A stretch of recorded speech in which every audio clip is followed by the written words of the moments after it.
दोन भावांचा खून करून पसार झालेल्या अज्ञात खुनीचा शोध स्थानिक नागरिक व पोलिसांनी घेतला। हा आरोपी तेथीलच खाडीमधील पाण्यात लपून बसला होता। मात्र तारापूर पोलिसांनी मोठ्या शिताफीने अखेर या माथेफिरू आरोपीला पकडला। पालघर तालुक्यातील तारापूर जवळील कुडण येथे एका अज्ञात माथेफिरूने दोन ज्येष्ठ नागरिकांवर हल्ला करून दोघांचा खून केल्याची धक्कादायक माहिती पालघर जिल्ह्यात वाऱ्यासारखी पसरली।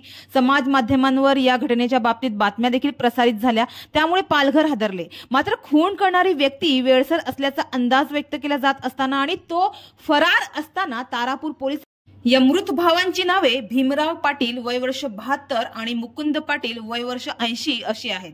पालघर मधील तारापूर पोलीस ठाण्याच्या अंतर्गत येणाऱ्या कुडण येथे गुरुवारी सायंकाळी 7:30 वाजेच्या सुमारास ही घटना घडली।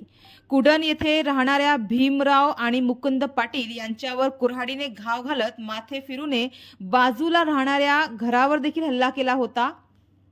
त्यावेळी रुपेश पाटील व त्याचे वडील या दोघांनी पुढचे दार बंद केले आणि ते मागच्या दाराने बाहेर आले। तसेच बेसावध असणाऱ्या या मारेकऱ्याच्या हातातील कुऱ्हाड हातातून त्यांनी खेचून घेतली। त्यानंतर त्यांनी गावाबाहेर असणाऱ्या मोकळ्या जागेत पलायन केले।